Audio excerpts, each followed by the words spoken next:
Prime Minister, Secretary General, Ministers, Excellencies, representatives of social partners and research community, colleagues, friends, as Greece's permanent representative to the OECD, I'm honored to extend a warm welcome to you all, and especially to you, Secretary General. Dear Matthias, welcome on the occasion of this important launch of the OECD Economic Survey of Greece.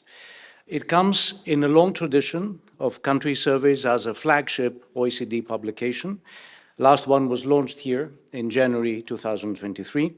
The country surveys represent one of the most important pieces of work undertaken by the OECD. They take stock of the progress, they outline the challenges of each country's economy, they deliver recommendations and point out areas of improvement.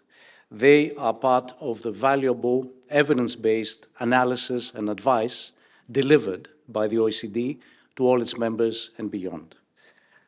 And I would like to thank, on behalf of the Greek delegation, the Country Studies branch of the OECD Economics Department and the Greek desk, both represented here today. Jens, Antoine, thank you. And of course, all the many good colleagues here in Greece who have worked for this survey. You know who you are. Thank you. Country surveys are pivotal in shaping economic policies of member states, providing impetus for important reforms. And for Greece, an economy that was plunged into a long, painful crisis, only to painstakingly find its way to a remarkable reform-led recovery, steered by responsible leadership, the economic surveys hold particular significance. So, an important day for the long-standing bond between Greece and the OECD. And that is one more reason why I'm honored and rejoiced to be opening the launch here today and to invite you, Secretary General, dear Matthias, to please take the floor.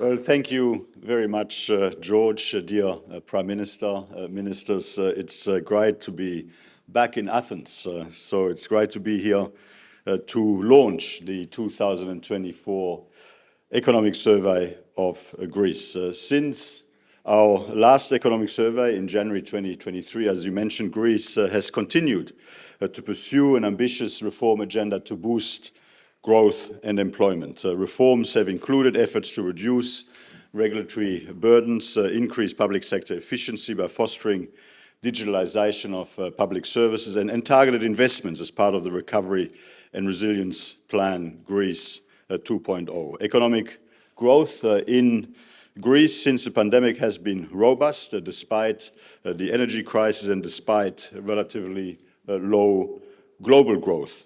GDP last year in Greece grew by 2.3%, which was higher than the average growth rates in both the OECD and the euro area.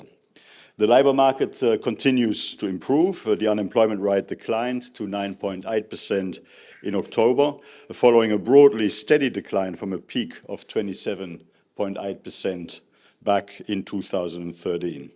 The resilience of the banking sector has also improved. The share of non-performing loans at 6.7% in the second quarter of this year has decreased sharply since 2017, when it stood at 47.6% of total gross loans. This is significant progress, though close monitoring will continue to be required. Our outlook for the Greek economy remains positive. The recent decline in inflation has further boosted consumption and enabled solid growth in the first half of 2024, and we project GDP to grow by 2.3% this year, 2.2% next year, and 2.5% in 2026, with domestic demand the main driver of that continued growth. Inflation is projected to decline further to 2.7% next year and 2.1% in 2026. Increasing disbursements of European recovery and resilience funds will support investment, while rising disposable incomes will strengthen consumption. We also expect that these positive trends will support a further decline in the unemployment rate to 8.9% by 2026, which will be its lowest level since 2009. Our survey highlights four policy priority areas for Greece that would help support a continued increase in incomes and living standards and improve Greece's economic resilience to shocks. First, by further improving fiscal sustainability. Public finances have improved, though continued efforts are needed to ensure a further decline of public debt. At 163.9% of GDP in 2023, public debt has fallen markedly since the pandemic and is expected to continue its decline to 148.1% of GDP by 2026. And indeed, the return of Greek sovereign debt to investment grade rating in September last year was a key milestone as part of that journey. Continuing to achieve sufficient primary fiscal surpluses will be key to continue bringing debt down and safeguard the credibility of Greece's debt servicing capacity. There is still opportunity to further improve the efficiency and allocation of public spending. This will create more fiscal space and facilitate fiscal consolidation in a context of increasing spending pressures, including towards necessary productivity and growth-enhancing investments in infrastructure, education, and research. Through spending and investment reviews, the efficiency of public investment could be increased by identifying savings or by improving the targeting of public expenditure. Also, reducing tax expenditure, including value-added tax exemptions, would help lower distortions in the tax system. Greece's tax revenues of 41% of GDP in 2022 were above the OECD average of 34%, with scope to increase the efficiency through which revenues are raised. Limiting tax exemptions can help optimize tax revenues and make room for reductions of taxes such as those on labor income, which would support further economic and employment growth.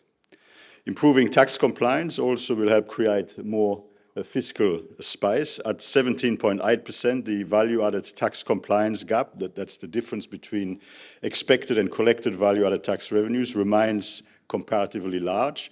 To put that proportion into perspective, that 17.8% gap in Greece compares to an average across the European Union of 5.4%, though I hasten to add the trend is very much in the right direction. We recognize the efforts that have been made on this front in recent years. So continuing efforts to limit cash transactions and promote digital payments would help to further strengthen tax compliance moving forward.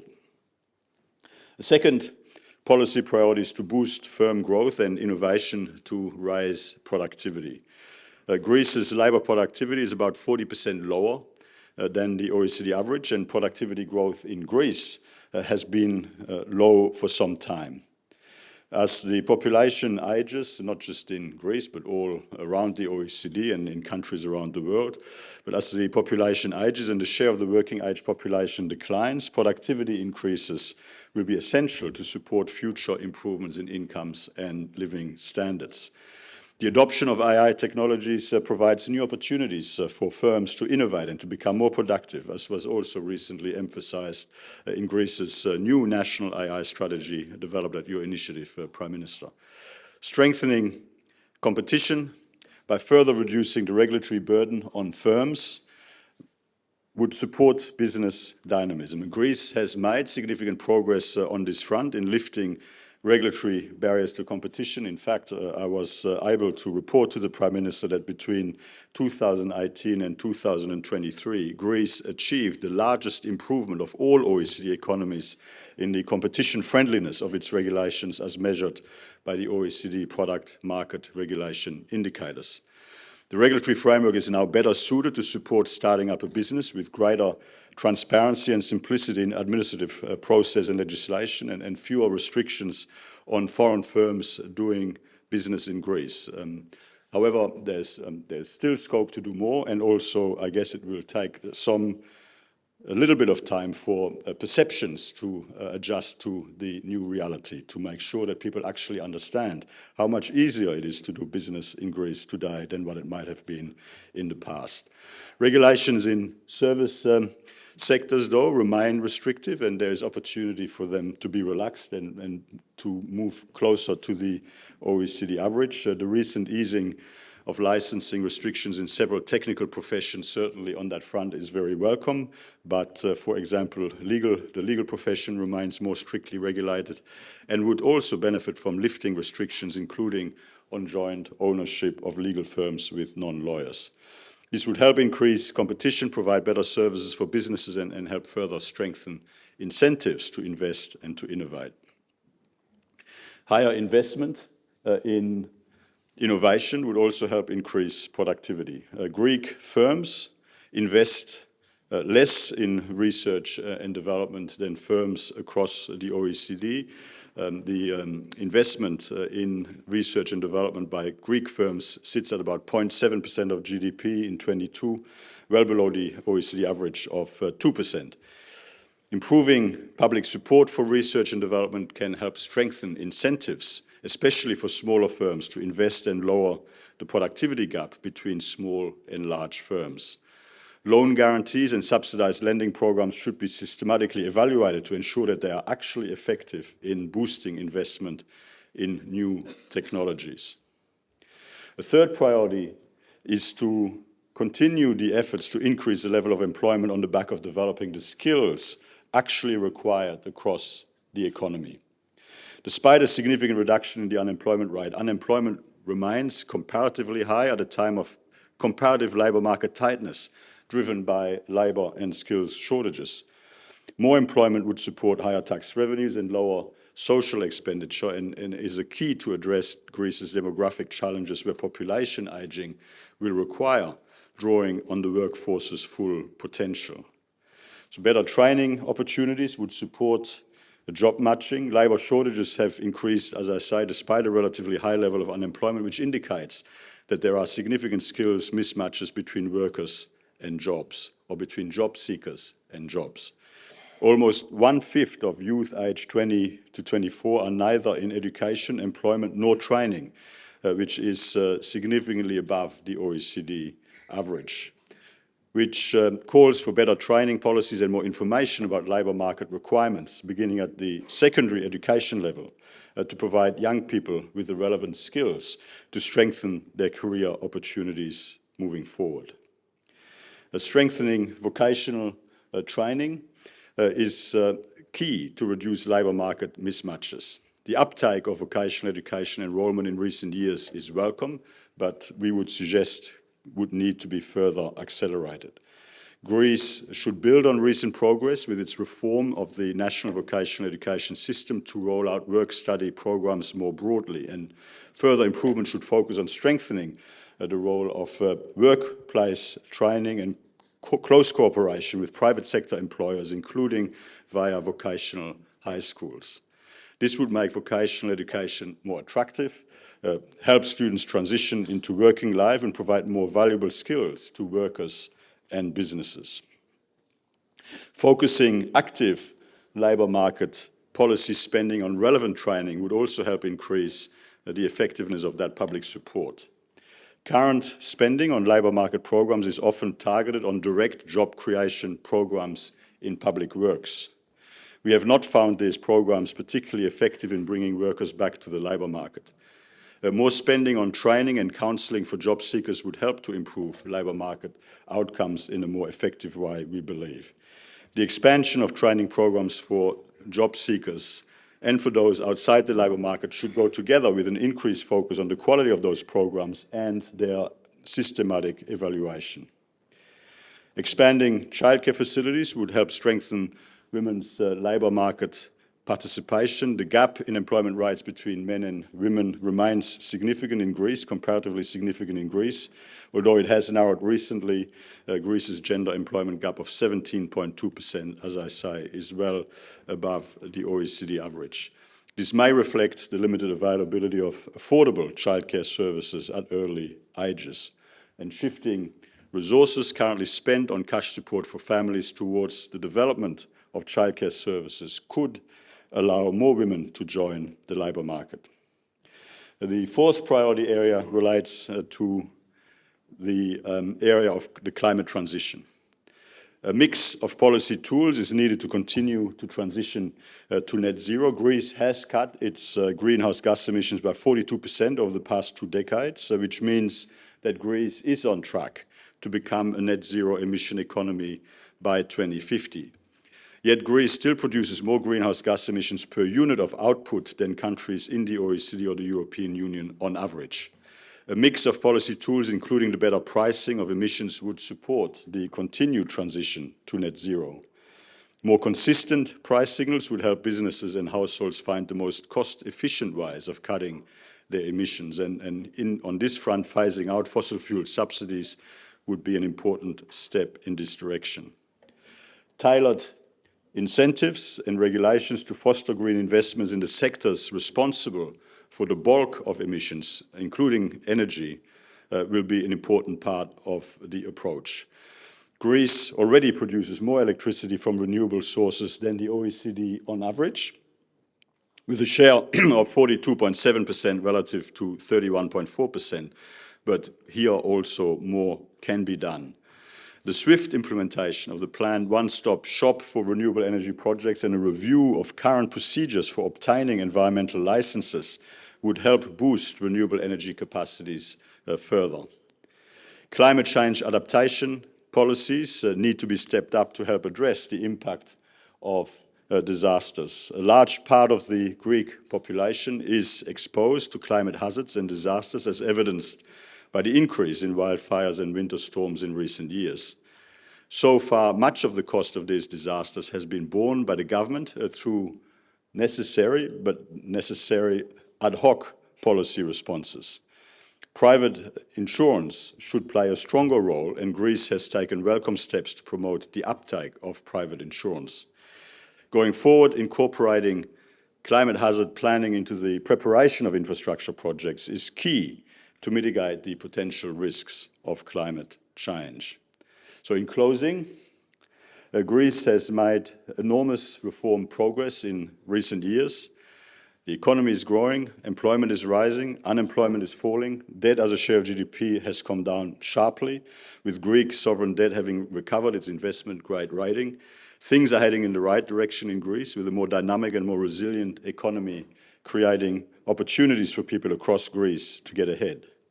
It will be important to continue these efforts to achieve stronger and sustainable improvements in incomes and living standards, including by further strengthening public finances, boosting productivity and innovation, advancing employment and skills development, and by accelerating the climate transition. Thank you very much, Prime Minister, Ministers, for giving me the opportunity to present this report to you.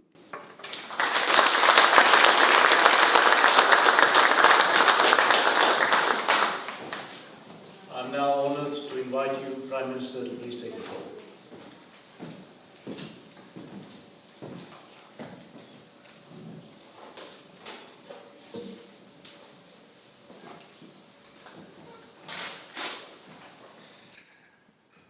Well, dear Secretary General, dear Matthias, it's a great pleasure to welcome you here in Athens, joined by your team and by our excellent ambassador.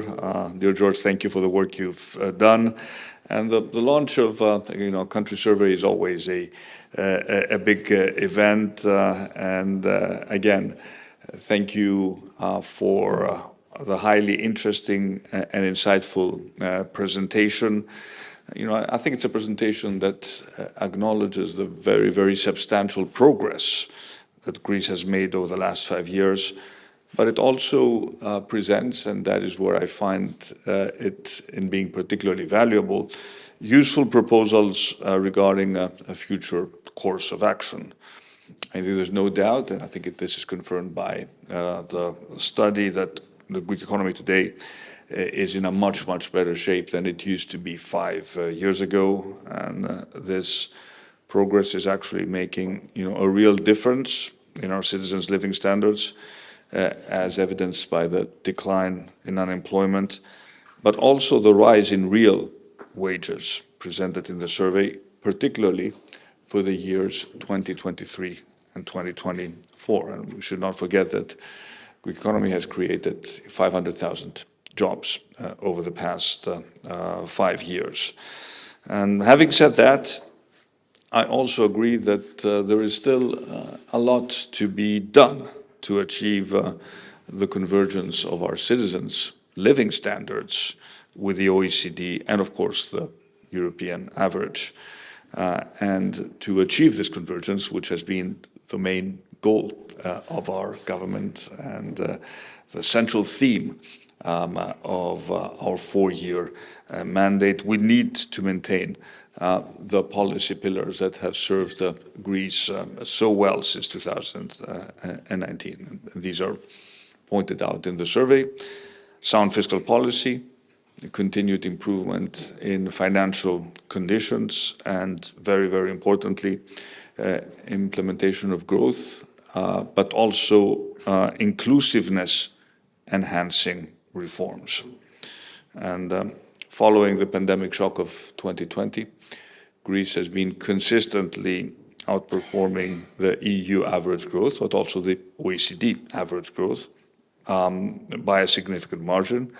And at the same time, our economic activity is very quickly rebalancing more towards investment and exports, with Greece being the EU country with the highest growth in investment volume since 2019.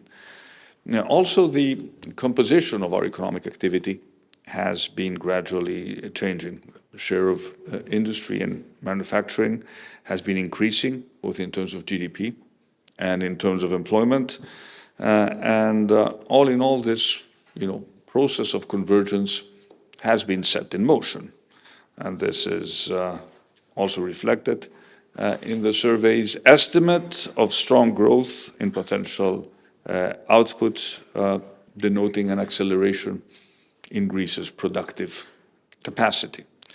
I think you rightly point out that growth has resulted in a very significant reduction in unemployment, which is now half of what it was in 2019. And one needs to point out that these employment gains are more pronounced among women and among the young. It is also positive to see that labor market participation is increasing among these groups. I think it's encouraging to see that pensioners are returning to the labor market following the provision of suitable incentives last year. And on the fiscal front, Greece has returned to sound primary balances. In 2024 and 2025, we do expect a headline deficit close to zero, while the debt to GDP ratio is declining at a very fast path.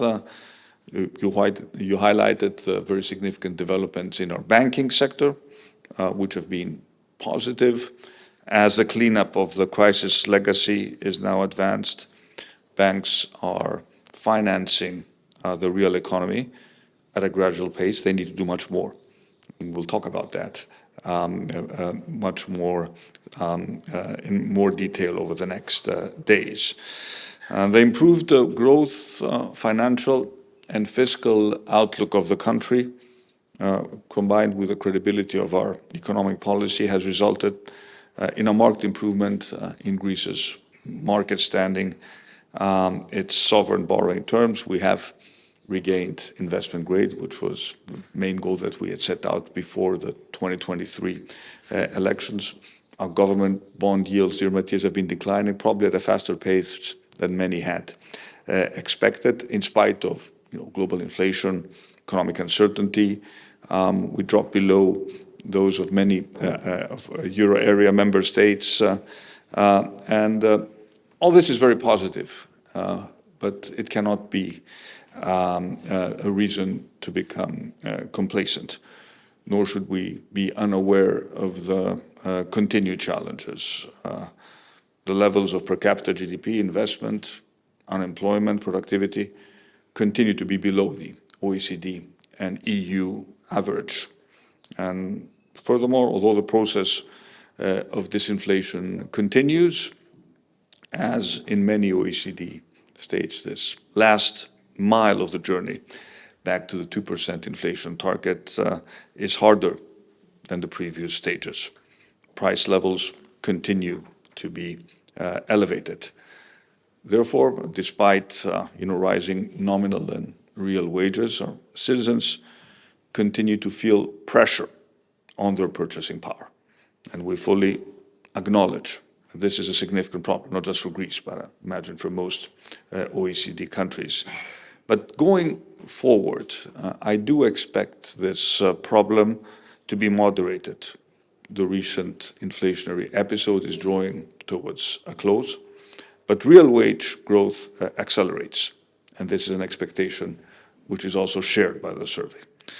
And going forward, we agree with the survey's view that a key imperative for Greece will be to maintain our high growth rates by strengthening, in particular, productivity, investment, and employment. And this also, of course, means maintaining that public debt stays on a firmly declining path, but also increasing the fiscal space for investment in line with the conclusions of the survey. And we will pursue this objective through maintaining the appropriate primary surpluses, but we will also focus on growth-enhancing reforms and the continued reduction of tax evasion. In this area, dear Matthias, there has been significant progress. I'm glad that this is acknowledged in the survey. We have also added an additional package of measures which we legislated in 2024, 11 measures aiming to reduce tax evasion. And I do expect that when the next year's survey is going to come out, we will see a significant improvement in our performance in this area. And I do believe that the measures that we have taken probably have also exceeded our own expectations, bringing in extra revenue, which already, for example, has been used this year to finance public investments, health expenditure, education, but also measures aiming to tackle the significant demographic challenges that our country is facing, very similar to that of many other OECD countries. This is a challenge that requires long-term policies. Here, let me point out that Greece is also one of those OECD countries that is investing significantly above the OECD average when it comes to defense. Europe is faced with a drastically different situation, big geopolitical challenges. We're all obliged to step up our military expenditure. This will, of course, add more pressure on our public finances, and that is why within the European Union I have been arguing in favor of treating defense spending as a common European public good. It's important that EU member states coordinate their policies from joint procurement to joint production, but to also possibly the joint financing of military investment. And the same proposal, of course, could also apply to investments related to green transition. Greece has made significant progress in this area. We produce more than 50% of our electricity from wind and solar, and the green transition, of course, is a top European priority, but it needs to happen in a way so that it does not undermine European competitiveness, especially the competitiveness of European industry. But it is also the example of a European common good, which requires, very big investments, but also policy coordination and common investments that will benefit the European continent as a whole. The Draghi report, for example, highlights the need to focus on pan-European energy interconnections and building an integrated European energy market should be probably one of the top priorities for the next Commission, but also for the European Council. On a related subject, I'm very much in agreement with the survey's analysis on climate-related risks, and following last year's disastrous floods in Thessaly, we have introduced a policy comprising of additional adaptation spending. By the way, that's another European common good. Building and ring-fencing fiscal buffers to cover costs when risks materialize, but also introducing mandatory private insurance so as to set a limit to the fiscal exposure to natural disasters. And in the 2025 budget, we actually expand these measures. I found the survey's thematic chapter on boosting firm growth and innovation to be of particular interest.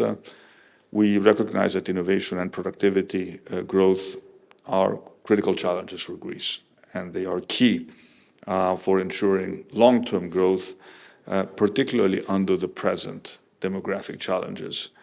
And we share the survey's view regarding the importance of the regulatory framework, competition in goods and services markets as drivers of higher investment and productivity. Indeed, thank you for acknowledging that Greece has improved substantially its business environment, as depicted by the strong improvement in the OECD Product Market Regulation Index and other similar rankings, and we will continue along the same path. Regarding skills, and this is an area of great priority also to me personally, we have invested a significant amount of funds, many of them actually financed by the RRF, the training of 300,000 people in green and digital skills. But at the same time, we acknowledge that we need to do much more, and we need to work with the social partners in this area in terms of making sure that the skills training, upskilling and reskilling that we offer is not just a bureaucratic process that helps us to absorb European funds, but really leverages the need to make sure that we bridge the mismatches which currently exist in our labor market.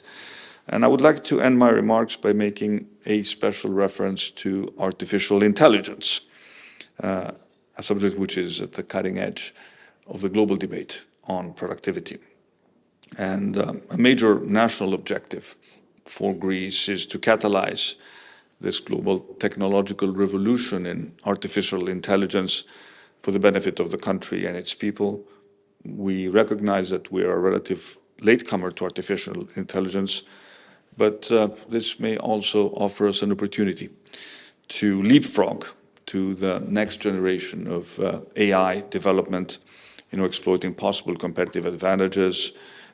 We come to this challenge with great ambition. Just a week ago, the high-level advisory committee on artificial intelligence presented a very ambitious document. This is our blueprint for Greece's AI transformation. This is essentially our national AI strategy. It sets out our principles. It identifies a dozen flagship projects which offer large transformational potential for Greece in the AI space. We want to be protagonists in creating a forward-looking, adaptable, transparent regulatory framework within the relatively broad parameters of the AI Act that embraces innovation, that supports the booming ecosystem of technology startups that already exist in Greece, but that also offers valuable tools for improving productivity of the public service. And of course, the stimulation of economic activity around sectors where Greece is in a unique position or in high need of innovation: culture, shipping, health, tourism, sustainable agriculture, energy, climate mitigation, adaptation. All these are areas which could greatly benefit from the AI revolution. And of course, we also remain active on AI within the OECD. In October, Greece co-chaired with Canada the global OECD strategy group, bringing together 50 countries, including members of the Global Partnership on AI, to jointly explore the critical topic of the future of AI governance and to coordinate, to create coordinated approaches. And with this remark, dear Matthias, let me thank you once again for presenting this very valuable survey. The next survey in 2026, I'm confident will have more positive content reflecting the improved living standards for the citizens of Greece, whose welfare is a top priority of my government. And let me end by offering a more sort of a political observation. All these reforms, in order to be implemented, require a conducive political environment. Greece is now a country which has a stable government with an absolute majority in parliament.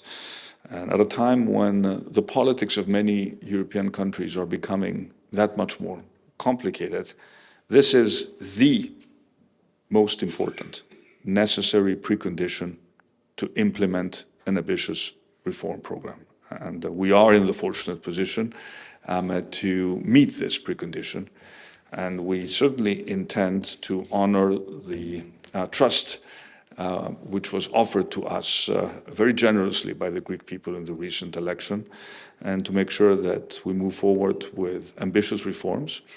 These reforms sometimes are faced with political objections. They ruffle the feathers of special interests. This is quite natural when we talk about ambitious reforms. But our commitment to our reform agenda remains unwavering, and it is very much in line with the suggestions of the OECD Economic Survey for Greece. So thank you again very much for being here and for presenting this.